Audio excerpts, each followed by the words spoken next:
अंदाजा लगाए ये किस कदर खतरनाक है, इसलिए हमने हेडिंग डाली दुनिया का आखिरी दज्जाल। और जानते हैं ये कौन होगा? ये यहूदी से। इस वक्त 28 फरवरी से बराबर शियाओं पर हमले हो रहे हैं, हजारों लोग मारे जा चुके हैं, औरतें बेवा हो रही, बच्चे यतीम हो रहे हैं, 24,000 नागरिक ठिकानों पर हमले हुए, स्कूल कॉलेजेस तबाह हो रहे हैं, यानी ह्यूमैनिटेरियन क्राइसिस का शिकार है, इंसानी बहरान का शिकार है। इसका जिम्मेदार कौन है भाई? यहूदी। और ये आज का मामला नहीं है। अगर आप लोग को हुजूर सल्लल्लाहु ताला अलैहि वसल्लम की सीरत के हवाले से कुछ पता हो तो यहूदी की पहली शरारत, जो सबसे गंदी शरारत थी नबी के जमाने में, आम इंसानों के एतबार से भी, मुस्लिम खातून के नकाब को सरे बाजार छीन लिया। अल्लाह अल्लाह अल्लाह। खातून के नकाब, आज भी जो नकाब पे पाबंदी लग रही है ना, ये थ्योरी उसी की। नकाब उतार दिया, एक मुस्लिम को जला लाया, वो फौरन जाके कत्ल कर दिया। बदले में यहूदी लोग आ गए और उसको कत्ल कर दिया। और उसके बाद सीधे वार्निंग दिया यहूदियों ने कि मुझको अबू जहल समझते हो क्या? किसको चैलेंज कर रहा? नबी को अबू जहल समझ रहे हो क्या? जंगे बद्र में जीत गए तो हमें भी मार डालोगे? हम मूसा अलैहिस्सलाम के मानने वाले यहूदी है, यहूदी। हिम्मत है तो लड़के बताओ। हुजूर सल्लल्लाहु ताला अलैहि वसल्लम ने तैयारी की जंगे बनी कैनुका। सहाबा किराम तैयार हो गए, मुहासरा कर लिया किले का। आपको हैरत होगी, डर के मारे एक भी यहूदी मार्केट में आने को तैयार नहीं। 15 दिन तक, 1-2 दिन नहीं, 15 दिन तक डर से किले से बाहर नहीं आया। सहाबा किराम आड़े हुए, गोया सहाबा ये कह रहे हैं नबी से, या रसूल अल्लाह, गुलामाने मोहम्मद जान देने से नहीं डरते, ये सर कट जाए या रह जाए कुछ परवाह नहीं। 15 दिन तक कंटिन्यू मुहासरा रहा, यहूदियों की ईंट से ईंट बजा दी। हुजूर सल्लल्लाहु ताला अलैहि वसल्लम जश्न फतह बनाते हैं। और चूंकि ये यहूदी की 1-2 शरारत नहीं थी, इसलिए मदीने से डेपोटेट कर दिया, भगा दिया, मुख्तलिफ हिस्सों में चले गए और ज्यादातर लोग शाम में आए। यहीं से उसकी इब्तिदा होती है। देखिए, ज्यादातर लोग कहां बसे? शाम में। भगाया किसने? हुजूर सल्लल्लाहु ताला अलैहि वसल्लम। सेकेंड वर्ल्ड वॉर का नाम सुना होगा आप लोगों। ये स्टार्ट है 1939 से और खत्म होता 1945 पर। और ये शुरू क्यों हुआ? जर्मनी ने पोलैंड पर हमला किया, जिसकी बुनियाद पर सीधा वर्ल्ड वॉर की शक्ल इख्तियार कर लिया। इसका मास्टरमाइंड कौन था? हिटलर। वियना यूनिवर्सिटी में पढ़ने के लिए गया, फेल हो गया, यूनिवर्सिटी वालों ने इसको भगा दिया। हिटलर के साथ में इटली तो था ही, जर्मनी था, जापान था एक तरफ, दूसरी तरफ अपोजिट में बर्तानिया, अमेरिका, रूस और फ्रांस। तकरीबन 8 करोड़ लोग मारे गए हैं। 8 करोड़ लोग। इसी जमाने में मिस्टर गांधी ने हिटलर को लेटर लिखा था, it is quite clear that you are today the one person in the world who can prevent a war which may reduce humanity to a severe stage. दुनिया का वाहिद तुम हो जो इंसान को हैवानियत के दहलीज पर खड़ा करने से रोक सकते हो। तुम जंग को खत्म कर सकते हो। जबकि मौजूदा सदर इजराइल अटैक से पहले नेतन्याहू से मिलकर ये जुमला बोलता, Israel is a fatherland and India is a Motherland. हंसने की नहीं, समझने की बात। गुलाम जिलानी नजरी कॉमेडी खतीब का नाम नहीं। सोचे एक गांधी का दौर जमाना, उसने सीधा ओपन लेटर लिखा। 1945 में जंग खत्म कैसे होती है आपको पता है? ये भी यहूदी की साजिश। ये बात है 6 और 9 अगस्त 1945 की।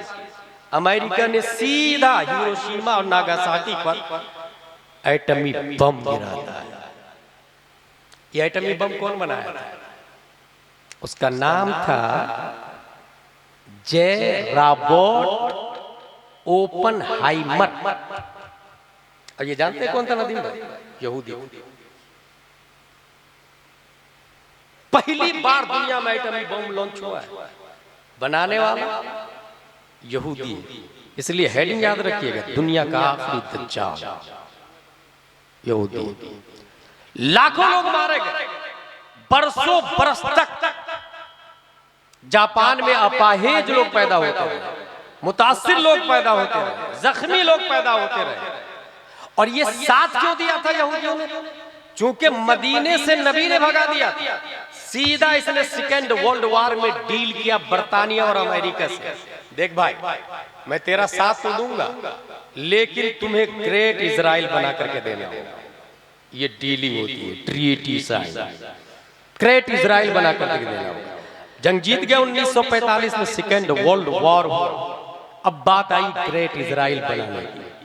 14 मई 1948 में बर्तानिया यूएनओ के जरिए मिडिल ईस्ट में कल्बे अरब में इजराइल की बुनियाद डालता है। कैसे?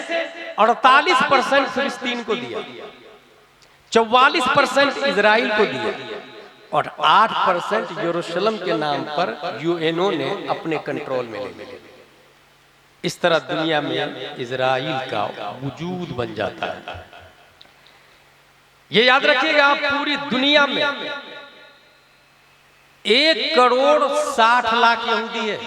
पूरी दुनिया में इतने ही यहूदी है, 1 करोड़ 60 लाख। मिडिल ईस्ट में क्यों बनाया? अमेरिका से एशिया बहुत दूर है, बर्रे-ए-आज़म। अमेरिका चाहा कि एशिया में हुक्मरानी करने के लिए अपना कोई शोरूम चाहिए ना, शोरूम की शक्ल में सीधा इजराइल को अरब के बीच में बैठाता है। अरब में क्या क्या आता है? सबसे पहले इजराइल के गिर्द लिबनान 10,400 स्क्वायर किलोमीटर पर है। सीरिया 1,89,000 स्क्वायर किलोमीटर पर है। जॉर्डन 1,85,000 किलोमीटर पर सीरिया है। जॉर्डन 79,000 किलोमीटर पर। मिस्र 10,01,000 स्क्वायर किलोमीटर पर। ये मिडिल ईस्ट में ये बनाया, इस पे कब्जा किया, मारा भी, टारगेट भी किया और आगे चले। Saudi, कोवैत, Oman, Yemen, Bahrain, Qatar, UAE, Turkey, ये सब मिडिल ईस्ट के अंदर आते हैं। सबको वक्तन फवक्तन टारगेट किया, मारना शुरू किया। और इस वक्त ईरान को मार रहा है। अगला टारगेट जानते हैं इसका क्या होगा? इससे पहले इराक को मारा, ये तो पता ही है। गजा में मार रहा, ये तो पता ही है। अगला टारगेट टर्की को। जो भी इसके खिलाफ आवाज उठाएगा उसे मौत के घाट उतार दिए जाएगा। वजह क्या है? इस वक्त ईरान को क्यों मारा जा रहा है? वजह 2 है। एक वजह है शोइंगेबल, दिखाने के लिए दुनिया में, और दूसरी वजह है एक्चुअल, जिसे दिखाया नहीं जाता है। शोइंगेबल वजह अलग है। ईरान ये 16,48,000 स्क्वायर किलोमीटर पर फैला हुआ है। जो शोइंगेबल वजह है, जो रीजन बताया जाता है, वो कहते हैं कि ये परमाणु बम बना रहा है। कौन? ईरान परमाणु बम बना रहा है। अच्छा, ये कब से बोल रहा पता है? 1996 से नेतन्याहू ये बात बोल रहा है। जून 2025 में खुद ट्रंप ने कहा था कि हमने ईरान के परमाणु बम ठिकानों को खत्म कर दिया है। अभी हाल ही में फिर बोल रहा है कि 1 महीने से बमबारी से उसके सारे के सारे एटमी बेस को खत्म कर दिया गया। उसके बावजूद हमले हो रहे हैं। हालांकि परमाणु बम का नामो निशान है ही नहीं। खामेनेई ने हुर्मत का फतवा दिया है ऐसे बम बनाने पर जो दूसरों की जान ले लेता है। हुर्मत का फतवा दिया। अकीदा पर कोई चैप्टर नहीं है मेरा, मैं अकीदे के हवाले से बात नहीं कर रहा हूँ, क्योंकि अल कुफ्र मिल्लतुन वाहिदा, कुफ्र पूरी दुनिया में एक ही जमात है। शिया हमारी नजर में मोमिन नहीं है, वो भी बदतरीन काफिरों में से। मगर इस वक्त ये देखना होगा जालिम कौन है और मजलूम कौन है। अगर इंसाफ की बात आएगी और आपसे पूछा जाए कि जालिम कौन और मजलूम कौन, तो आंख बंद करके आप कह सकते हैं जालिम कल भी यहूदी था, आज भी यहूदी है और कल भी यहूदी है। ये सबसे बड़ा जालिम परमाणु बम के नाम से किया। हालांकि आपको एक डील बताता हूं, डील का नाम है एनपीटी। एनपीटी का क्या मतलब है? Nuclear non proliferation treaty. ये एक मुआहदा हुआ है 1968 में अक़वाम मुत्तहिदा के जरिए और 1970 में लागू हुआ। 190 से ज्यादा ममालिक इसमें शामिल है। कोई परमाणु बम नहीं बनाएगा, न्यूक्लियर बम नहीं बनाएगा। एग्रीमेंट हुआ है बाज़ाब्ता, और उस किस बातों पर एग्रीमेंट हुआ है वो सुने। नंबर 1, जिन ममालिक के पास एटम बम है वो वादा करे कि दूसरे को नहीं देंगे। नंबर 2, आहिस्ता आहिस्ता अपने हथियार को कम करेंगे। नंबर 3, जिनके पास नहीं है वो नहीं बनाएंगे। नंबर 4, बिजली वगैरह पैदा करने के लिए सब इस्तेमाल करेंगे। और आपको एक अंदर और दुख की बात बताऊं, इन 190 मुल्कों में खुद इजराइल शामिल नहीं है। ट्रीटी साइन है लेकिन खुद उसने दस्तखत नहीं किया। मतलब हम बना सकते हैं। कितना भयानक गेम आप सोच भी नहीं सकते। और आगे चले, एक्चुअल रीजन, ये तो वो परमाणु बम एक बहाना है जो दिखाया गया लोगों को। जो एक्चुअल रीजन है वो क्या है? 1994 से 2000 तक अमेरिका में सेमिनार हुआ और सेमिनार में बड़े बड़े थिंक टैंक लोग मौजूद थे। और उसमें ये हुआ, उसने जो लिखा मकसद उसका वो ये, our mission is to manage your office, will you do the business that supports you. आप बिजनेस करते हैं तो वर्ल्ड लेवल पे हम सपोर्ट करेंगे। 200 से ज्यादा सफहात है। उसमें क्या लिखा हुआ है? पूरी दुनिया के मुसलमानों की 4 किस्में। Number 1, fundamentalist. Number 2, traditionalist. Number 3, modernist. Number 4, secularist. Fundamentalist मतलब हम खाना बैठ करके खाएंगे क्योंकि नबी की सुन्नत है। फंडामेंटलिस्ट, हम जब भी मुअज्जिन बोलेगा हय्या अलल फलाह हम फौरन चले जाएंगे।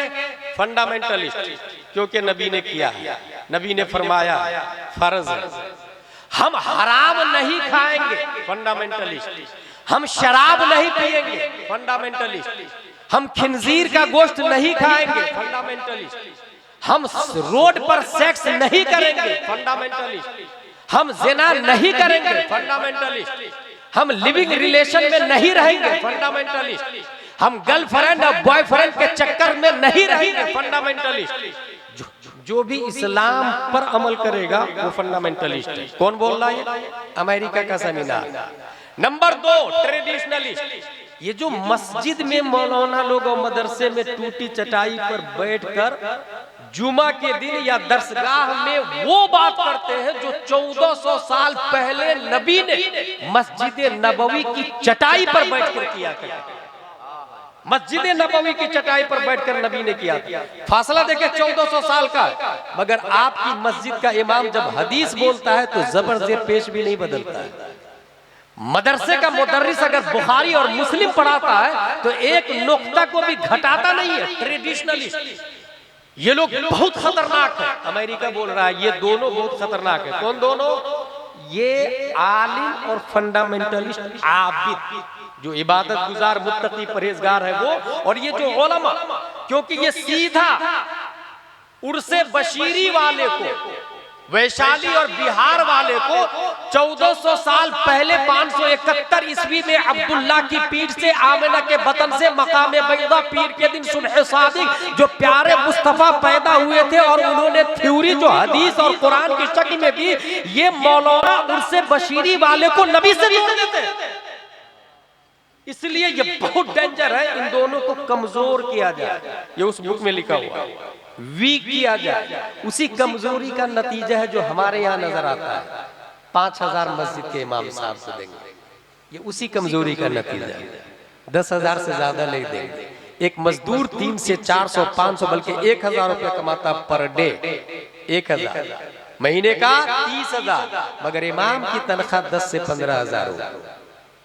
यही कमजोर, ये प्लान उसका है, इसको कमजोर किया जाए, फाइनेंशियली तोड़ दिया जाए। इसलिए दुरूसुल बलागा में आया कम आकिलिन आकिलिन आयत मज़ाहिबु कम जाहिलिन जाहिलिन तलक़ाहु मरज़ूक़ा अहादल लज़ी तरकल अवहाम हायरतन व सज्जरल आलिमन निहरीरा ज़िंदीक़ो। बहुत सारे अल्लामा है जिनके पास खाने के नहीं है, और बहुत सारे जाहिल है जो करोड़ों में खेल रहे हैं। ये प्लान देखे किसका है? अमेरिका का। इसलिए मैं इस प्लान को सक्सेस न होने देने के लिए मैं एक बुनियादी पैगाम देके जा रहा हूं। अगर आपसे ये कहा जाता है कि मस्जिद बनाना है, पैसा दो, तो आप दे देते हैं, और मैं दावे के साथ कहता हूं कि 5 करोड़ की मस्जिद 5 साल में तैयार हो जाएगी आपके गांव में। आपके गांव का नाम क्या है? मदरना शरीफ। सुभान अल्लाह। 5 करोड़ की मस्जिद 5 साल में तैयार हो जाएगी ना आराम से। लेकिन आप ईमानदारी से जाके उस मस्जिद के दरवाजे से कहे कि वुजू में कितने फराइज है बताओ, वो बताएगा। गुस्ल में कितने फराइज है बताओ, वो बताएगा। आखिरी दज्जाल कौन है ऐ मिंबर तू बता, वो बताएगा। यहूदी से निकाह कर सकते या नहीं कर सकते ऐ मस्जिद का झूमर तू बता, वो बताएगा। इसका मतलब ये हुआ वो जो 50,000 का मुसल्ला बिछा हुआ है वो साइलेंट है, वायलेंट इमाम है। मस्जिद साकित है, नातिक इमाम है। मस्जिद खामोश है, बोलता इमाम है। 5 करोड़ की मस्जिद से मदरना शरीफ की जहालत का खात्मा नहीं होगा। और अगर मस्जिद खजूर की शाख तना पत्तियों से बनी हुई हो और इमाम इमामुल अंबिया हो तो मुख्तदी अबू बकर, उमर, उस्मान और अली बन के मार्केट में छा जाते हैं। नारे तकबीर, नारे रिसालत, मसलके आला हजरत फैजाने सरकारे सुरकाही उर्से बशीरी। इसलिए मैं मशवरा देके जा रहा हूं, और ये तकरीर सिर्फ सुनने के लिए नहीं। कल कोई नहीं बोलेगा अच्छी तकरीर हुई ना, अमल करने के लिए। आज रात में प्लान कर ले कि हमारे यहाँ इमाम साहब माकूल तनख्वाह वाले आए, फैमिली क्वार्टर बाज़ाब्ता होगा, 40 से 50,000 तनख्वाह। अभी जो इमाम साहब है, एक और इमाम साहब लिया। हिम्मत करे, दीन की जिम्मेदारी हमारे सर है। फकत वक्कलना बिहा कौमन लैसू बिहा बिकाफिरीन। अगर आपने नहीं किया तो अल्लाह दूसरी कौम को ले आएगा, वो दीन का काम करेगा और आपको मगलूब कर दिया जाएगा। इसलिए मैं कहता हूँ 50,000 वाले। क्यों मैं बोल रहा हूँ? ये जो आज मैं सुनाने जा रहा हूँ आपकी मस्जिद के इमाम साहब को सुनाना चाहिए ना। वो क्यों नहीं सुना? आप कहेंगे हजरत मैं जाता हूं जुमा में तकरीर में, मगर इमाम साहब ऐसी तकरीर तारीखी नहीं करते। मेरा जवाब ये होगा 5,000 में तामीर अदब ही से तकरीर होगी, बुखारी और मुस्लिम से तकरीर नहीं होगी।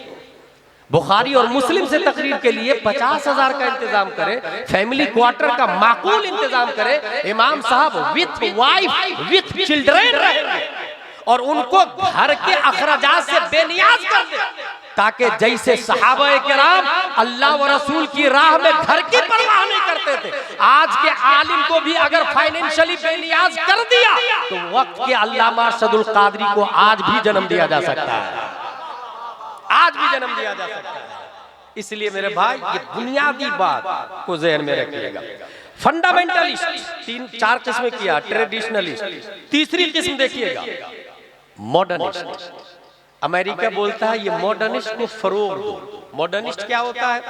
मॉडर्निस्ट का मतलब ये है कि पहले पैंट शर्ट नहीं थी, अब आ गई है तो मुफ्ती साहब भी पहन सकते हैं, जैसे जाकिर नाइक।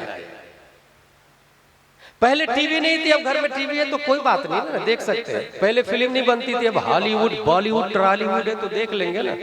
मॉडर्निस्ट।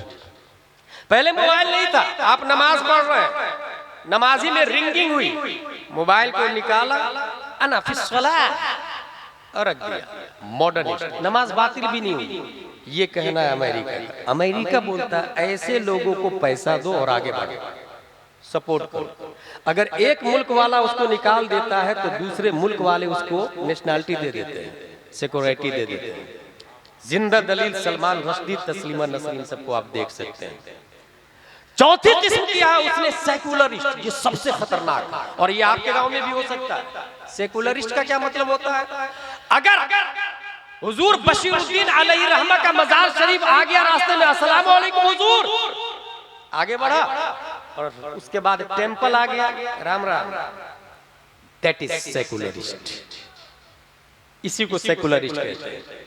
कुफ्र शिर्क को नमाज से एतराज नहीं है, उसका कहना है कि नमाज भी पढ़ लो मगर पूजा का वक्त आता है तो ये भी करो, सेकुलरिस्ट। और इसी की तादाद बढ़ती जा रही है दुनिया में, इसी की तादाद बढ़ती जा रही है और इसको बाज़ाब्ता अमेरिका यहूदो नसारा सपोर्ट कर रहा है। ऐसे माहौल में बचने के लिए हमें क्या करना होगा?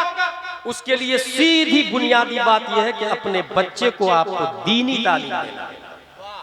दीनी तालीम इसके लिए कंपलसरी होगी। याद रखिएगा मैं दीनी तालीम बोल रहा हूं, यूं स्कूल से भी नॉलेज बढ़ता है, कॉन्वेंट से भी नॉलेज बढ़ता है, सेंट पायस सेंट जोसेफ से भी नॉलेज बढ़ता है, लिटिल फ्लावर से भी नॉलेज बढ़ता है, मगर अकीदे की हिफाजत दीनी तालीम से होगी। अकीदे की हिफाजत। क्या आप जावेद अख्तर को जाहिल समझते हैं? पढ़ा लिखा भाई साहब, बट कॉन्वेंट से पढ़ा, सेंट पायस से पढ़ा। इसलिए मैं दीनी तालीम की बात कर रहा हूं। और दीनी तालीम से आप ये ना कहे कि ये मदरसे में अलीबा तासा करेंगे या मस्जिद में सिर्फ अल्लाहु अकबर करेंगे। नहीं, अगर दीनी तालीम अच्छी हासिल करता है तो वो सुप्रीम कोर्ट का जज भी बन सकता है। इसलिए मैं कई जगह कह चुका हूं कि अगर इस्लामी कंट्री में हम होते, हुजूर मुहद्दिसे कबीर होते, तो सुप्रीम कोर्ट के जज वही होते, हम लोग लोअर कोर्ट के जज होते, दूसरे उलमा वकील जरूर होते। यकीन न हो तो आप जाके देख ले इस्लामिक कंट्री में जज कौन होता है? वहां का मुफ्ती ही जज होता है भाई साहब। इसलिए मैं दीनी तालीम बोल रहा हूं कि दीनी तालीम की बुनियाद पर दुनिया भी कमा समझ में आती है और दीन भी समझ में आता है।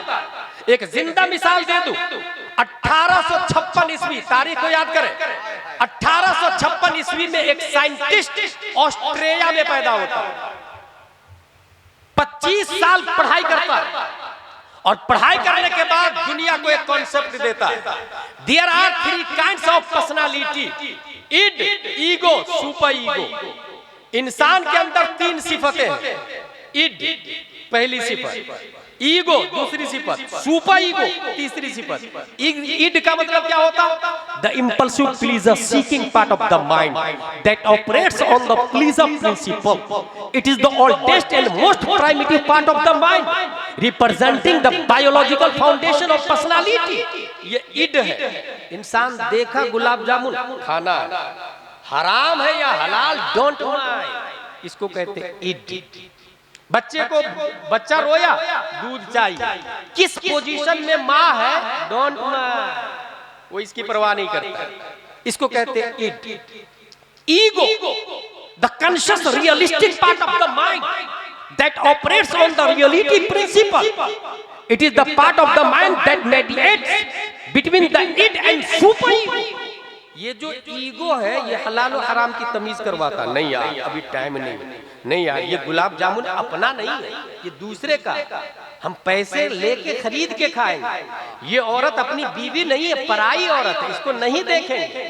ये फैसला कौन करता? ईगो। इसके बाद आता super ego, the moralising part of the mind that operates on the morality principle. It's the source of censorship and conscience. ये है अखलाक। अगर वो इंसान गुड अखलाक है तो हलाल काम करता है, और अगर वो इंसान बैड कैरेक्टर वाला है तो हराम काम करता है। हमको गुलाब जामुन चाहिए, चाहे चोरी करके लेना पड़े या गनपट्टी पे बंदूक दिखा के लेना पड़े।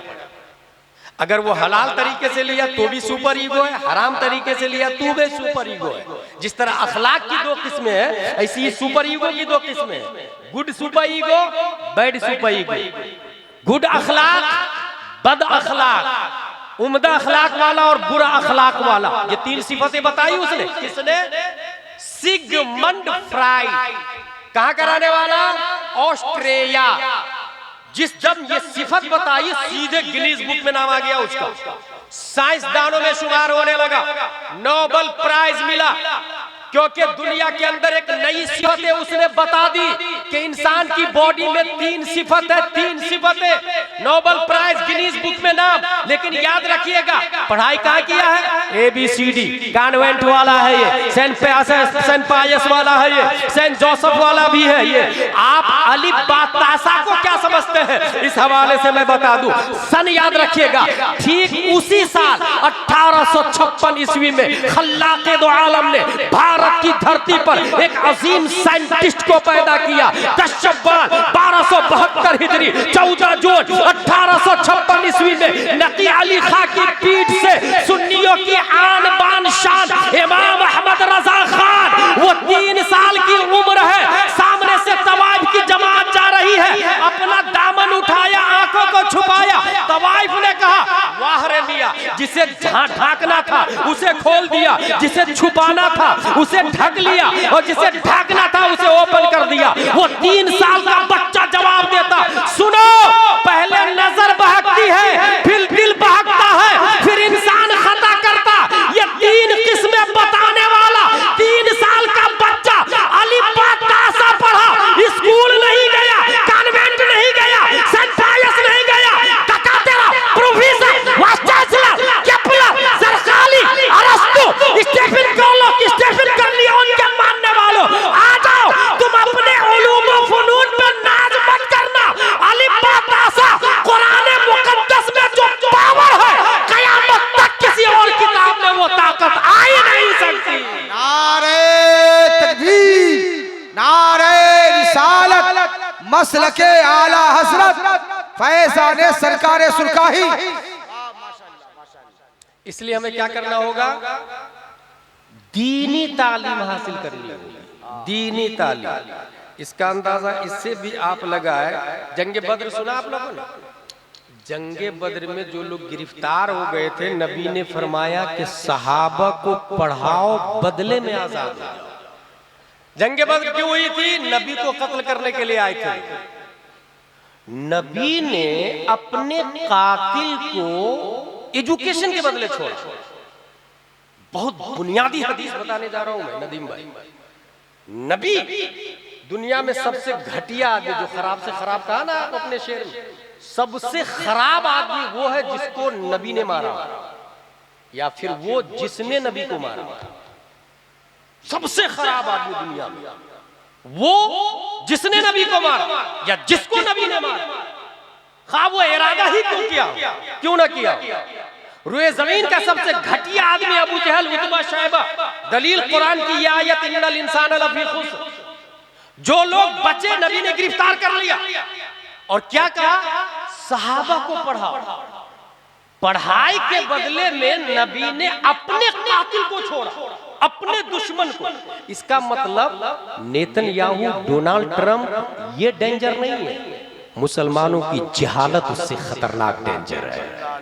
नबी से बढ़ के और कौन सी चीज है दुनिया में? नबी ने अपने कातिल को एजुकेशन के बदले में छोड़ा। इसका मतलब ये हुआ हमारे अंदर जो इलिटरेसी और जहालत है, ये डोनाल्ड ट्रंप और नेतन्याहू से ज्यादा खतरनाक है। इसलिए तन्हाई में बैठ के कभी कुफ्र अपनी जहालत से डरे कि ये कहीं आपको कत्ल ना कर दे। अपनी जहालत से आप डरे कहीं आपके ईमान का जनाजा नहीं निकाल। खुद हुजूर सल्लल्लाहु तआला अलैहि वसल्लम को ताइफ में मारा गया, पत्थरों की बारिश हुई, खून निकले। जानते नबी ने क्या फरमाया? हालांकि फरिश्ते आए थे, या रसूल अल्लाह आप इजाजत दीजिए ना, मैं पहाड़ को मिला के इन लोगों को पीस डालता हूं। मगर नबी ने क्या फरमाया? और आप कहते हैं अल्लाहुम्मा हदी कौमी फइन्नहुम ला यअलमून। ऐ अल्लाह मेरी कौम को हिदायत दे, ये मुझे जानते नहीं। अल्लाह अल्लाह, मेरा इल्म इनके पास नहीं है, इसलिए मुझे गाली दे रहे। इसका मतलब नबी का इल्म होना ये दुनिया से करप्शन को खत्म करता है। और नबी का इल्म ये जेएनयू में नहीं बताया जाता। नबी का इल्म ये ABCD रैन गो अवे में नहीं बताया जाता। नबी का इल्म ट्विंकल ट्विंकल लिटिल स्टार में नहीं है। नबी का इल्म कुरान और हदीस के अंदर है। और इसके प्लेटफॉर्म जमदा शाही, रोनाई, अशरफिया, अमजदिया, ये दीनी मदारिस है। नबी क्या है? ये कुरान में आया। नबी का चेहरा, नबी की आंखें, मा ज़ागल बसर व मा तग़ा। नबी का हाथ यदुल्लाहि फौका अयदीही, नबी का सीना अलम नशरह लका सदरक, नबी की शान लक़द मन्नल्लाहु अलल मुमिनीना इज़ बअदा फ़ीहिम रसूला, नबी की इज्जत और वैल्यू मन युतिइर रसूल फ़क़द अता अल्लाह। इसलिए साबित हुआ कि अगर दुनिया से जहालत का खात्मा करना है तो नबी को पढ़ना होगा, और नबी को पढ़ने वाला ये वारिसे अंबिया होता है, वो आलिम होता है। इसलिए हम ऑक्सफोर्ड वाले को वारिसे अंबिया नहीं कह सकते। वारिसे अंबिया वो है जो दीनी मदारिस से पढ़ा, नबी के मिशन को कयामत तक आगे बढ़ा। वारिसे अंबिया वो होता है। लिहाजा अल्लाहुम्मा हदी कौमी फइन्नहुम ला यअलमून। आप क्या करेंगे? अपने बच्चे को, अपने आप को इल्म से मुसज्जल करेंगे, ताकि आपका बच्चा जाने नबी क्या है और दुनिया का आखिरी दज्जाल कौन है। ये जो आज हमले हो रहे हैं, ये सिर्फ आज का हमला नहीं। मैंने आपको क्या बताया, ये जो ईरान पे हमले हैं इसके दो वजह, एक शोइंग है बम, दुनिया को बता रहा परमाणु बम, और नहीं है बम तो फिर खरीद भी सकता है, ये भी बोल रहा। जबकि एक्चुअल वजह यह है कि ये सबसे बड़े दुश्मन है इस्लाम, यहूदो नसारा सबसे बड़े दुश्मन है इस्लाम। ये एक्चुअल वजह है जो बताते नहीं है। और इसी दुश्मनी में ये पहला हमला नहीं है। चेचेनिया में 1,20,000 मुसलमानों को मार दिया इन लोगों ने, 10 लाख बेघर कर दिए गए। कोसोव में 7,000 मर्दों, औरत और बच्चों को मारा गया, हजारों औरतों की इस्मत दरी की गई है। नाइजीरिया में ईसाइयों के हाथों हजार मुसलमान कत्ल कर दिए गए। बोस्निया में 20,000 मुसलमानों का ईसाइयों ने कत्ले आम करके चर्च में शराब का प्रोग्राम रखा। और रोने की बात है, 75,000 औरतों की इस्मत दरी की है चर्च के अंदर। अल्लाह अकबर। बर्मा के अंदर 1 लाख मुसलमान मर्द, औरत और बच्चों को कत्ल कर दिया गया। बुल्गारिया में मुसलमानों का कत्ले आम हुआ। बर्मा में 40 उलमा को जिंदा दफन कर दिया गया। 40 उलमा। क्योंकि ये उलमा को क्यों टारगेट करते पता है? ये जो आज मैं बोल रहा हूँ ना, ये अल्लाह का शुक्र है कि हुजूर मुहद्दिस कबीर और ताजुश शरिया अली रहमा का फैजान है। आलिम नहीं रहेंगे तो हक बताएगा कौन? बेशक। मस्जिद हक नहीं बताती है, याद रखिएगा। मदरसा भी हक नहीं बताता। आलिम है तो वो हक बोलता, और आलिम बनता मदरसे से है, इसलिए मदरसों पे पाबंदी लगा दी जाती है। मस्जिद से आलिम नहीं बनता, पहले मस्जिद से आलिम बनता था, अब मस्जिद से नहीं मदरसा से बनता। इसलिए उलमा को टारगेट किया जाता है।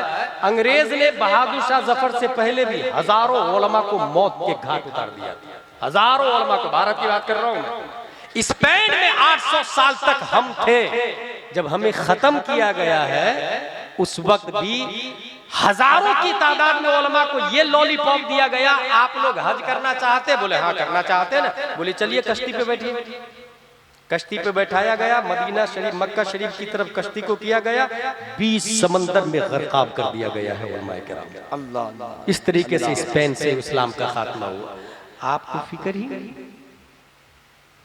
कोई ढोल में लगा हुआ, कोई कव्वाली में लगा हुआ है, कोई ताशा में लगा हुआ है, कोई अपनी बेटी की शादी धूमधाम से करने में लगा हुआ है, कोई बेटे के लिए 1 मकान से 2 मकान बना रहा है, और यहाँ पर उलमा कत्ल किए जा रहे हैं। इस्लाम का जनाजा निकाला जा रहा है।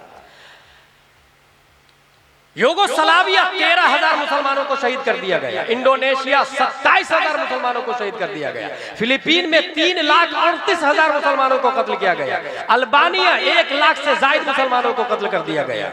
गजा पर हमले हो, आज भी हो रहे हैं, आज भी हो। जानते हैं ट्रम्प क्या बोलता है? ट्रम्प का कहना है यरूशलेम बिलोंग्स टू द ज्यूज। यरूशलेम हमारा है, तुम्हारा है ही नहीं। अब आप लोग बताइए, ट्रम्प बोल रहा है यरूशलेम हमारा है, मस्जिद अक्सा हमारी है, आपके पास क्या जवाब है? एक आयत भी आपको याद है कि मस्जिद अक्सा आपकी है, जबकि कुरान शरीफ में 1400 साल पहले आया, सुब्हानल्लज़ी असरा बिअब्दिही लैलन मिनल मस्जिदिल हराम इलल मस्जिदिल अक्सा अल्लज़ी बारकना हौलहु लिनुरियहु मिन आयातिना इन्नहु हुवस समीउल बसीर। हमारी कुरान शरीफ में हमारी। आपको तो पता भी नहीं किसके किसके है और क्या दलील है हमारे पास। ट्रम्प का दूसरा दावा है, और आर्मी है tried day and night to complete campaign. हमारी आर्मी, हमारी फौज कोशिश कर रही है इसको हासिल करने की। तीसरा दावा है the work we are doing for the benefit of the people of Palestine must be accepted. फिलिस्तीन के लोगों को हम जो दे रहे हैं उसमें खुश हो जाना चाहिए, चिल्ला चोट नहीं करना चाहिए, हमसे लड़ना नहीं चाहिए, उलझना नहीं चाहिए। और चौथा दावा ट्रंप का, Arab should apologise for the war that have started with Israel. अरब को चाहिए माफी मांगे इजराइल से, लड़े नहीं, माफी मांगे। ये ट्रंप बोल रहा है, याद रखिएगा। ये यहूदी नसरानी है, दोनों है। ट्रंप नसारा है और नेतन यहूदी है। यहूदी नसरानी है, दोनों यहूदी नसरानी है। और आगे चले, नतीजतन साल भर से ज्यादा हो गए, लोग मारे जा रहे हैं। अच्छा, आलम पर क्या हाल है, कितना गहरा असर पड़ रहा है, इसकी कोई फिक्र नहीं है, कोई परवाह नहीं है। आप इस माजी अभी हाल की बात बता रहा हूं ना, स्ट्रेट ऑफ हुर्मुज को कौन नहीं जानता, पाबंदी लग गई, ईरान डिफेंस में उस पर कब्जा किया। और ये आज की बात नहीं, 1970 से अमेरिका लगा हुआ है कि हुर्मुज हमारे कंट्रोल में होना चाहिए। जानते हैं वजह क्या है? वजह यह है कि दुनिया का 20% तेल इधर ही से गुजरता है, इसलिए इस पर हमारा कब्जा होना चाहिए। ये यहूद का दिमाग बोल रहा है। पूरी दुनिया में पेट्रोल गैस महंगा हो रहा है, याहू ट्रंप को कोई फर्क नहीं पड़ रहा है। कतर, सऊदिया, दुबई, बहरीन, कुवैत दोस्ती में जानो माल दे रहे हैं, मगर ये दोनों ऐशो इसरत की जिंदगी जी रहे हैं, मुस्कुरा रहे हैं, ऐश और मसरत की जिंदगी में। वो लोग की जानो माल जा रही है, मर रहे हैं लोग, तबाह बर्बाद हो रहे हैं, और ये लोग एंजॉय करने में लगे हुए हैं। मगर इस्लाम के हवाले से, इस्लामी लीडर को आप सोचेंगे तो मैं आपको एक बात बताऊं, हजरत उमर फारूक आजम कहते हैं, मेरी मिल्कियत में अगर सरहद के किनारे कोई कुत्ता भी भूख से मरता है तो उसका जिम्मेदार मैं हूं, अल्लाह मुझसे हिसाब लेगा उसके बाद। अल्लाह, ये इस्लाम है, ये उमर फारूक आजम। और यही डर है बराबर इसको नेतन्याहू, यही डर है डोनाल्ड ट्रंप कि इसकी अच्छाई की बुनियाद पर दुनिया में गलबा होगा। अच्छाई की बुनियाद पर, याद रखिएगा, तबाहकारी का असर देर पा नहीं होता, किरदार साजी का असर देर पा होता है।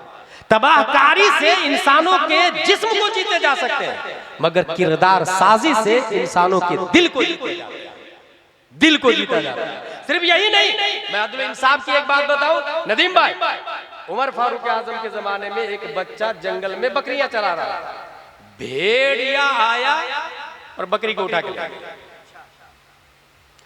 जानते, जंगल से चिल्ला रहा वो, लोगों उमर फारूक आजम का इंतकाल हो गया।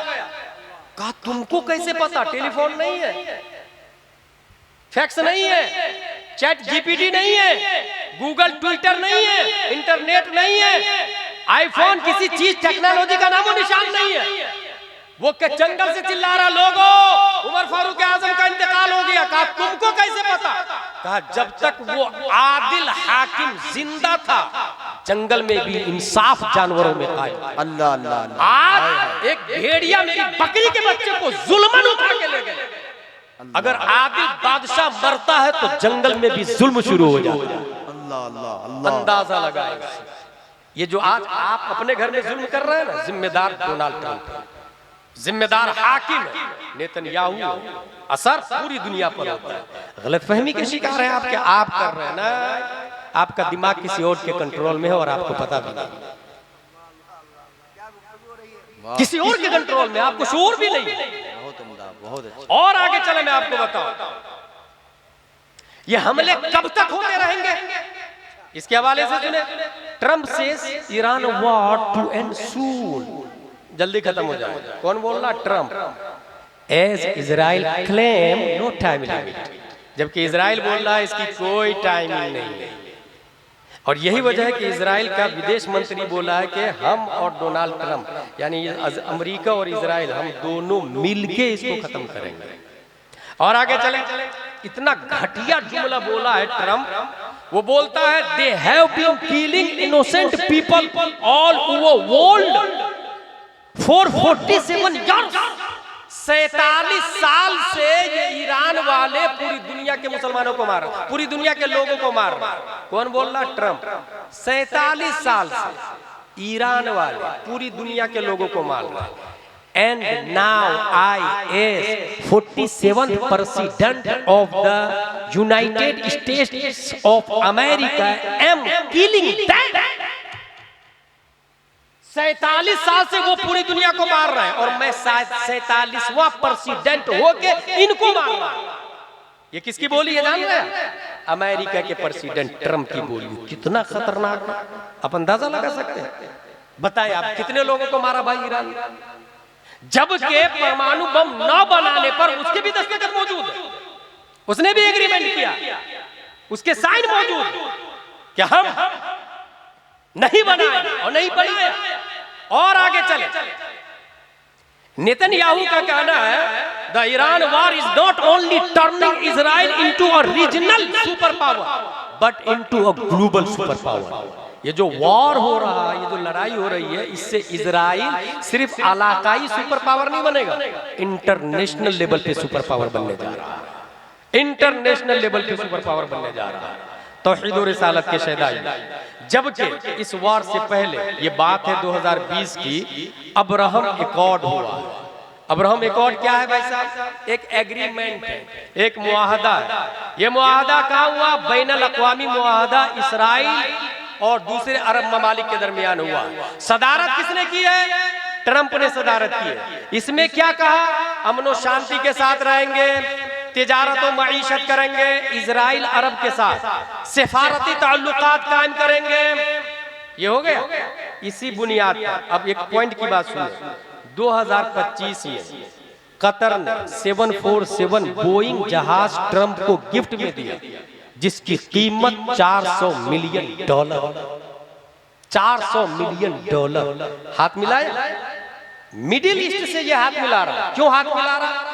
कि मैं जब तुम में से किसी को मारूंगा तो तुम बचाना मत, तुम्हें कुछ नहीं करूंगा, तुम्हें सिक्योरिटी दूंगा, तुम्हें फौज दूंगा, तुम्हें डिफेंस सिस्टम दूंगा, लेकिन मैं किसी को मारूं तो तुम साथ मत देना। ये ऐसे ही हुआ, ये आपके साथ भी हो सकता है। आप यहाँ 2 भाई हैं, मोहब्बत से रहते हैं, आपका दुश्मन एक भाई को तोड़ेगा और ये कहेगा कि मैं तुम्हारा साथ दूंगा, जब दूसरे को मारूंगा तो तुम बचाने मत आना। अरब में एक किताब चल रही थी, मिस्र में पढ़ा था उसको। किताब का नाम है अल अरबिया बैन यदैक। उस किताब में ये लिखा था, जंगल में 2 बैल रहते थे, एक काला एक गोरा, दोनों में गहरी दोस्ती थी, दोनों में गहरी दोस्ती। जब शेर आता था तो दोनों ऐसे होके हमले करते थे। बड़ी बड़ी सींगें थी, किसी की मजाल नहीं कि उसको टच कर, किसी की मजाल नहीं, क्योंकि ऐसे हो जाते थे। पीछे से अटैक कर नहीं सकता क्योंकि दूसरी सींग इधर, दूसरी सींग 2 इधर है, 2 इधर। सालों साल से जिंदगी गुजार रहे थे। प्लान शेरों ने ये किया, सफेद बैल को कहा कि वी आर फ्रेंड, हम दोस्ती करते हैं, लेकिन जब काले को मारूंगा तो तुम बचाना मत, तुम्हें नहीं मारूंगा कभी। बस उसने कहा पक्का वादा। यही हाल अरब कंट्री के साथ हुआ। ये मरदूद सऊदियों को पता ही नहीं और क्या से क्या हो रहा है, कतर को पता ही नहीं और ये $400 मिलियन का जहाज गिफ्ट कर रहा है। दोस्ती का हाथ बढ़ाया सफेद के साथ में शेरों ने। उसके बाद क्या हुआ? काले बैल पर सब शेरों ने मिलकर हमला कर दिया, सब खा गए। वो काला बैल चिल्लाता रहा, दोस्त बचाओ बचाओ बचाओ। सफेद वाला नहीं आया। अब काला बैल खत्म, शान से वो लोग रहने लगे। जब भूख लगी और कहीं से जानवर नहीं मिला तो सीधा सफेद पे अटैक करता है। अब उसका तारीख साज जुमला सुने और वो याद करे। वो सफेद बैल का जुमला था, कुतिलतु यौमा कत्ली सौरिल अस्वद। मैं आज थोड़ी मर रहा हूं, मैं उसी दिन मारा गया था जिस दिन मेरा दोस्त काला वाला बैल मारा गया था। लेकिन उस वक्त बोलने से कुछ नहीं होगा, गया। आप यही मैं सऊदिया को समझाना चाह रहा हूँ, कतर को बताना चाह रहा हूँ कि ये इतने बड़े दुश्मन है। कुरान और हदीस में आया, तुम दोस्ती का हाथ बढ़ा रहे हो और ये कह रहे हो कि मैं किसी को मारूं तो तुम डिफेंस में मत आना। कल हो के जब उसको मार लेगा तो ग्रेट इजराइल यही थोड़ी बनेगा, अगला नंबर 13 आएगा और बचाने वाला कोई नहीं होगा। सद्दाम मारा गया, गद्दाफी मारा गया, वो चिल्लाता रहा मिडिल ईस्ट को साथ दो साथ दो, कोई साथ देने को तैयार नहीं हुआ। नतीजतन अब ईरान का नंबर है, आगे किसी और का नंबर आएगा। आखिरी दज्जाल, ये मामला चलता रहेगा। आखिरी दज्जाल कौन होगा? मेरी तकरीर खत्म होने जा रही है। आखिरी दज्जाल की कुछ निशानी बताई हमारे नबी सल्लल्लाहु अलैहि वसल्लम ने। पहले दज्जाल का मतलब समझ लो। दज्जाल बना दज्न से, इसका मतलब होता है धोखेबाज। जो इंसान पेजर के नाम पे हमला करता है, उससे बड़ा धोखेबाज कौन हो? तारीख को पढ़े आप, पेजर के नाम पे जो हमला करता है, लोगों की जान ले लेता है, उससे बड़ा धोखेबाज और कौन हो सकता है? सबसे बड़ा धोखेबाज कौन होगा? सबसे बड़ा जाल कौन होगा? हदीस के मुताबिक उसकी एक आंख होगी, एक आंख काना होगा, पेशानी पर काफिर लिखा हुआ होगा। मुसलमान पढ़ लेगा, मोमिन पढ़ लेगा, हर आदमी नहीं पढ़ पाएगा। जिस्म मजबूत और जवान होगा, बाल घुंघरीले होंगे। मानेंगे कौन लोग? जिसके पास इल्म नहीं होगा, वो लोग उसको मान लेंगे। आज भी लोग मान रहे हैं कि नहीं? ट्रम्प को मान रहे हैं कि नहीं? जाके देखे ना उसके कितने फॉलोवर है ट्विटर पर। याहू के देखे ना कितने फॉलोवर है ट्विटर पर। कम इल्म लोग, उसके अलावा लालची लोग भी मानेंगे। लालची लोग, ये जो लालच की बुनियाद पर हम लोग जो दीन से दूर हुए हैं ना, ये लालच की बुनियाद पर दूर हुए भाई साहब। लालच की बुनियाद पर बहन का हिस्सा नहीं देना, भाई का हिस्सा नहीं देना, मकान बनाना तो 1-2 इंच दबा करके बना देना। अच्छा, साल में 1-2 बार जी भर के दीन का काम भी कर लेंगे। जैसे 11वीं शरीफ आई तो 11 देग बकरे का लंगर चलेगा, 12वीं शरीफ आई 12 देग लंगर चलेगा। फजर में सोया रहता है, जोहर में सोया रहता है। बताना ये चाह रहा हूं कि 11 देग नहीं, 11,000 बकरे भी गौसे आजम के नाम से आप ज़िबा करके फातिहा करवा दे, वो फजर की एक रकात का मुकाबला नहीं कर सकता। अल्लाह अल्लाह अल्लाह। फिर से सुने नदीम भाई, क्या बोला मैंने? 11,000 बकरे ज़िबा कर दे गौसे आजम के नाम से फातिहा करवाए, एक रकात फजर का मुकाबला नहीं हो सकता। क्योंकि फर्ज फर्ज है, सुन्नत सुन्नत है, मुस्तहब मुस्तहब है। कौन समझे? किसको बताए? कहां जाकर समझाए? जो मस्जिद का इमाम समझाने के लिए है, उसमें किसी की तवज्जो नहीं। सालों साल से एक ही इमाम चल रहा, बच्चे पढ़े या नहीं पढ़े। भाई एक इमाम, इस्लाम का तरीका जानते क्या है? नबी सल्लल्लाहु ताला अलैहि वसल्लम जब अरब में आए तो कितने लोग लिखना पढ़ना जानते थे पता है आप लोग को? पूरे अरब की बात कर रहा हूं मैं, 17 लोगों को लिखना पढ़ना आता था। बहुत बुनियादी बात बताने जा रहा हूं, 17 लोगों को। नबी जाने से पहले 1,25,000 लोगों को लिखना पढ़ना सिखा। सुभान अल्लाह, सुभान अल्लाह। इसका मतलब ये हुआ कि मस्जिद में एक इमाम आया आलिम, मरने से पहले मोहल्ले के कम से कम 10-11 लोगों को आलिम बना करके जाए। एक इंसान इमाम है जो नमाज पढ़ाता है, मस्जिद छोड़ने से पहले, इस्तीफा देने से पहले साल भर के अंदर कम से कम 10-11 लोगों को नमाज पढ़ाना सिखा करके जाए। एक आदमी अजान देता है, इमाम साहब की जिम्मेदारी है कम से कम 10 से 11 लोगों को अजान देना सिखा करके जाए। यहाँ सालों साल हो गए, एक आदमी अजान देने को तैयार है। मैं अपनी बात बताऊं, मैं यहाँ आया, मैंने कहा क्या नाम है वो प्रोग्राम का? उर्से बसीरी। मैंने कहा गलत, बसीरी नहीं बशीरी। अदा करवाया उसको नदीम भाई ने, 2 लोगों की शीन सही करवाया हूँ। माशाअल्लाह माशाअल्लाह।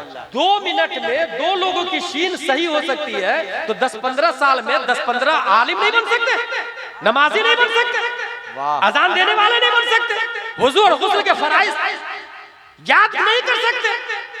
वल्लैसा लिल इंसानी इल्ला मा सआ, ये तमन्ना से नहीं होता, करना पड़ता है, कोशिश करनी पड़ती है। अगर तमन्ना से होता, लौ काना हाज़ल इल्मु युद्रकु बिल मुना मा काना यबकी फिल बरिया जाहिलू। अगर तमन्ना से होता तो रूए जमीन पर कोई जाहिल ही नहीं बसता। अगर तमन्ना से जंग जीतते तो एक और बात मैं मिसाल देता हूँ, हमारे नबी अगर मस्जिद नबवी में बैठकर दुआ करते, ए अल्लाह अबू जहल को मार डाल, तो अबू जहल मरता कि नहीं मरता? उतबा को मार डाल, मरता कि नहीं मरता? शीबा को मार डाल, मरता कि नहीं मरता? क्योंकि नबी की शान क्या है? इजाबत का सेहरा, इनायत का जोड़ा, दुल्हन बन के निकली दुआए मोहम्मद। इजाबत ने झुक के गले से लगाया बड़ी नाज से जब दुआए मोहम्मद। नबी जब सूरज को कहे पलट तो पलट जाता है, चांद को नबी चाक कर सकते हैं, तो अबू जहल के लिए बद्दुआ करे तो वो मरेगा नहीं, यकीनन मरेगा। लेकिन नबी जंग बद्र में गए, लड़े, वहां दुआ किए, ए अल्लाह तबारक व तआला लन तुअबद अबदा, इन्हें गलबा दे वरना तेरी इबादत नहीं की जाएगी। और अल्लाह ने मदद फरमाई। इसका मतलब ये हुआ कि हम लोग भी तमन्ना से नहीं, मेहनत करें, सीखें, सिखाएं, माहौल बनाएं। आखिरी दज्जाल दुनिया का, यहूदियों की ज्यादातर तादाद उसको मानेगी, इसलिए अक्सर लोगों का कहना यह है कि वो आखिरी दज्जाल यहूदी ही होगा। दज्जाल से बचने के लिए हमें क्या करना होगा? हुजूर सल्लल्लाहु अलैहि वसल्लम ने कहा कि मरने से पहले हम लोग अपने औलाद को 3 बातें बता दें। अद्दिबु औलादकुम अला सलाति खिसाल, हुब्बे नबिय्यकुम व हुब्बे अहले बैतिही व तिलावतिल कुरान। अपने बच्चे को ये 3 बातें बता दे ताकि उस आखिरी दज्जाल से बच सके। 3 बातें बता दे। पहली बात नबी की मोहब्बत, और ये नबी की मोहब्बत कब सिखाएंगे? बचपन ही में, जवानी में ना। जवानी में वो बाल अपनी मर्जी से काटता, बाप की नहीं सुनता है, तो उधर अकीदे में आपकी बात क्या सुनेगा वो? बचपन ही में उनको सिखा दे। अद्दिबु औलादकुम अला सलासी खिसाल हुब्बे नबिय्यकुम, बचपन ही में। और बचपन में सिखाएंगे तो जानते हैं क्या होगा? एक 3 साल का बच्चा खेल रहा है, गिल्ली डंडा खेल रहा है, जानते हैं उसका बाप क्या बोलता? अंत लैसा मिन शानिका लइब लत्फा फअंत मन सौफ यफ्तहुल अक्सा। गिल्ली डंडा खेलने की हैसियत नहीं है तुम्हारी, अनकरीब तुम मस्जिद अक्सा को फतेह करने वाले। 3 साल की उम्र में बाप बोल रहा, वो 3 साल के बच्चे के दिमाग में आ गया मस्जिद अक्सा, मस्जिद अक्सा, मस्जिद अक्सा, मस्जिद अक्सा। 4 साल, 5 साल, 10 साल, 15 साल, 20 साल, 25, 30, 40, 50। वही बच्चा 1187 ईस्वी में सलाहुद्दीन अय्यूबी बन के मस्जिद अक्सा को फतेह कर दिया। सुभान अल्लाह, सुभान। नारे तकबीर, नारे रिसालत, मसलके आला हजरत, माशाअल्लाह, माशाअल्लाह, वाह। बच्चे को अद्दिबु औलादकुम अला सलासी खिसाल हुब्बे नबिय्यकुम, नबी की मोहब्बत, व हुब्बे अहले बैतिही, अहले बैत की मोहब्बत। रुए जमीन पर वाहिद सैयद जात ऐसी है जो जात की बुनियाद पर काबिल ताज़ीम है। किसी मजहब में आज उसके लीडर की औलाद मौजूद नहीं है। मजहब इस्लाम में leader, our leader the great prophet Muhammad Mustafa सल्लल्लाहु अलैहि वसल्लम की औलाद आज भी है और कयामत तक रहेगी। और ये भी शान मुस्तफा है, शान मुस्तफा है। यहाँ पर एक पॉइंट ज़हन में रखिएगा। अबू जहल एंड कंपनी ने नबी से ये कहा जब नबी का आखिरी बेटा इंतकाल कर गया, आप तो अबतर हो गए। और अबतर उसको कहते हैं जिसका कोई बेटा ना हो, तो नबी का बेटा नहीं और नस्ल बेटा से चलती है, तो अब नबी की नस्ल चलेगी ही नहीं। यार ताना दिया नबी को। अब यहाँ पर एक बात बताता हूं, मशीयत इलाही ने क्या इंतजाम किया वो देखिए। नस्ल बेटा से चलती है, नबी का बेटा नहीं। ये बताइए आप लोग, आग में जलाने की ताकत किसने दी? आग में जलाने की ताकत किसने दी? अल्लाह ने। पानी में बहाने की ताकत किसने दी? अल्लाह ने। हवा में उड़ाने की ताकत किसने दी? अल्लाह ने। मिट्टी में खाने की ताकत किसने दी? अल्लाह ने। अब अगर अल्लाह आग से कह दे ये मेरा बंदा है, जलाना मत, तो मजाल है नमरूद की आग को कि इब्राहिम को टच कर ले। वाह वाह, माशाअल्लाह। अल्लाह पानी से कह दे ये मेरा बंदा है, डुबोना मत, तो मजाल है समंदर को कि यूनुस अलैहिस्सलाम को डुबो दे। हाय हाय, वाह। अल्लाह हवा से कह दे ये मेरा बंदा है, इसे उड़ाना मत, गिराना मत, तो मजाल है हवा की सुलेमान अलैहिस्सलाम को गिरा दे। अल्लाह कह दे मिट्टी से ये मेरा बंदा है, खाना मत, तो मजाल है मिट्टी की कि नबियों के जिस्म को टच कर ले। नबियों के जिस्म को टच कर। बरसों बाद गुंबद खजरा की तामीर हो रही थी तो एक पांव दिखा, लोग खुश हो गए, एक आदमी खुश हुआ, नबी का पांव, नबी का पांव, नबी का पांव। लोगों में हंगामा हो गया, नबी का पांव, नबी का पांव। एक ने गौर से देखा, कहा नहीं नबी का पांव नहीं है, मैं पहचानता हूँ ये उमर फारूक आज़म। हाय हाय हाय हाय, मरने के बाद सबसे पहले कलर चेंज होता, फिर बाल झड़ते, स्किन खत्म होती, आंतें फटती, आंखें खत्म होती, हड्डियां तक जमीन खा जाती, मगर उमर फारूक आज़म के पांव का कलर जमीन के ऊपर जैसे था वैसे ही जमीन के नीचे। और मशीयत इलाही ने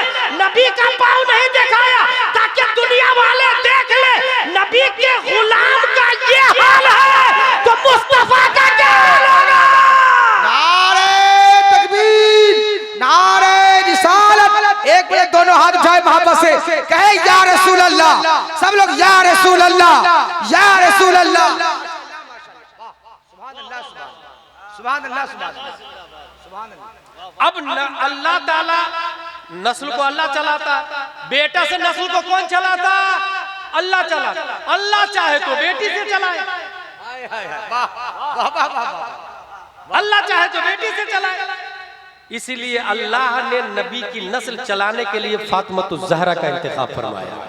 और फिर नबी ने कहा, अबू जहल सुन, तेरी नस्ल बेटा से चल के भी चलेगी नहीं, मेरी नस्ल बेटी से चल के कभी रुकेगी नहीं। वाह वाह वाह। कुल्लो नबिय्यिन कुल्लो सबबी व नसबी यनक़ते हो इल्ला सबबी व नसबी, हर नसब मुनक़ते हो जाएगा मगर मेरा नसब क़यामत और उसके बाद तक जारी और सारी। सुभान अल्लाह। इसलिए आज भी सैयदजादे दुनिया के अंदर पाए जाते हैं।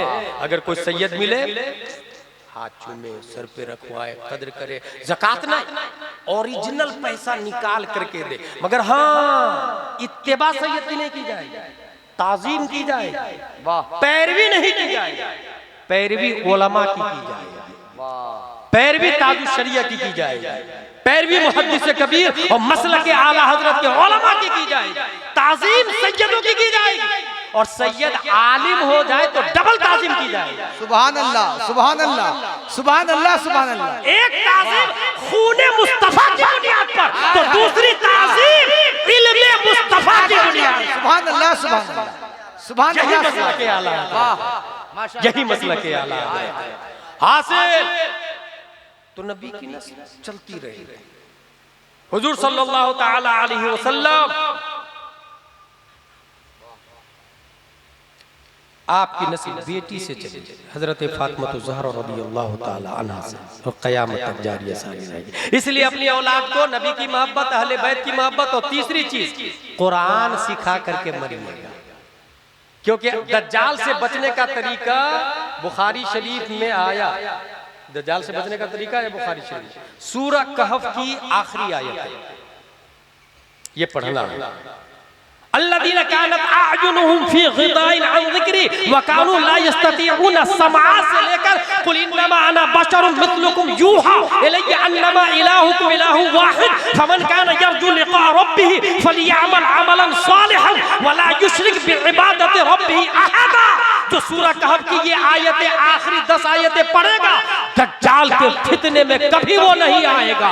हमेशा हमेशा वो सही सालिम, दज्जाल के फितने से महफूज, इस्लाम के झंडे को ऊंचा रखता हुआ नजर। सुभान अल्लाह, सुभान अल्लाह, सुभान अल्लाह। बुखारी शरीफ, इसमें एक हदीस आपको बता दूं, इसके अंदर ये आया, लन तज़ाल हादिल उम्मह क़ाइमतन अला अम्रिल्लाह ला यदुर्रुहुम मन खालफहुम हत्ता याती अम्रुल्लाह। एक जमात हमेशा हक पर कायम रहेगी, उसका कोई बाल भी बेका नहीं कर सकता है। वाह। वो जमात खत्म नहीं होगी, कितने ही दज्जाल आ जाए। कई दज्जाल आ चुके हैं, आप लोग को पता है, कुल 30 दज्जाल आएंगे। आखिरी दज्जाल आने वाला, और उसको कौन कत्ल करेंगे?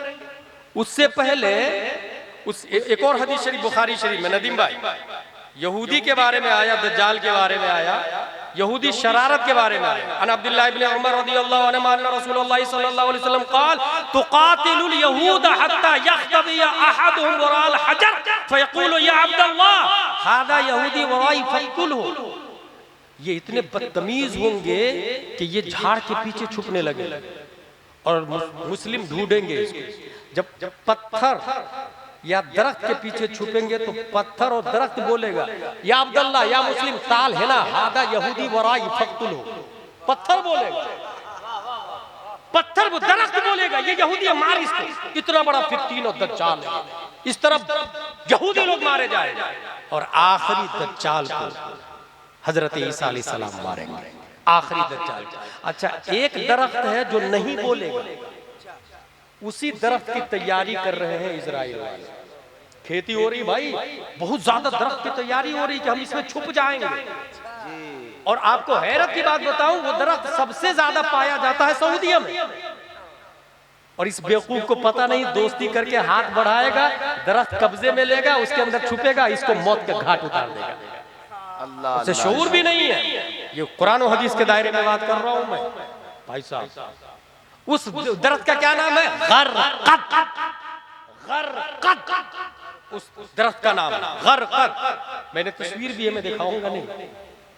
वो दरख्त कांटा नुमा यहूदी को बना दे, उसके बावजूद भी बचेगा नहीं, क्योंकि हम लोगों की नजर से छुप सकता है ना, ईसा अलैहिस्सलाम की नजर से कहां छुपेगा? ईसा अलैहिस्सलाम की नजर से कैसे छुपेगा? आखिरी यहूदी कयामत से पहले, आखिरी दज्जाल कयामत से पहले आएगा, हजरत ईसा अलैहिस्सलाम उसका कत्ल करेंगे, फिर पूरी दुनिया में अमन और शांति रहेगी। उसके बाद एक खुशबू गुजरेगी जिससे तमाम मुसलमान का इंतकाल हो जाएगा। यहाँ एक बात जरूर बता, ईसा अलैहिस्सलाम नए नबी के तौर पर नई शरीयत लेकर के नहीं आए। अच्छा, हजरत मेहदी भी आएंगे, उसमें जो खास बात बताने जा रहा हूँ शायद ही आपने सुनी होगी। ये लोग जिस तरीके पर चलेंगे, होंगे मुज्तहिद, नबी है ना, ये लोग जिस तरीके पर चलेंगे वो तरीका मजहब इमाम आजम अबू हनीफा का होगा। मजहब इमाम आजम अबू हनीफा का होगा। और मजहब इमाम आजम अबू हनीफा की इंसाइक्लोपीडिया उर्दू दुनिया में फतावा रज़विया है, जिसे मसला के आला हज़रत कहते हैं। नारे तकबीर, नारे रिसालत, मसलके आला हजरत फैज़ाने मखदूमे जहां, फैज़ाने सरकारे सुरकाही। इसलिए उर्से बशीरी वालों, बशीर का मतलब ही होता है गुड न्यूज देने वाला, और इसकी जिद आती है नफीर, नफरत दिलाने वाला, वहशत दिलाने वाला। इसलिए उर्से बशीरी में हुजूर बशीरुद्दीन अली रहमा के हवाले से ये गुड न्यूज है आपके लिए। अगर दामने औलिया को मजबूती से पकड़ा तो उसका तरीका ये है, नबी की मोहब्बत, अहले बैत की मोहब्बत और एजुकेशन होना चाहिए, उलमा से मुत्तसिल रहे, औलिया किराम से जुड़े रहे। इंशाअल्लाहुल अज़ीम तेरे गुलामों का नक्शे कदम है राहे खुदा, वो क्या भाग सके जो ये सुराग लेके चले। जना बनेगी मुहिब्बाने चार यार की कब्र, जो अपने सीने में ये चार बाग लेके चले। नारे तकबीर, नारे रिसालत।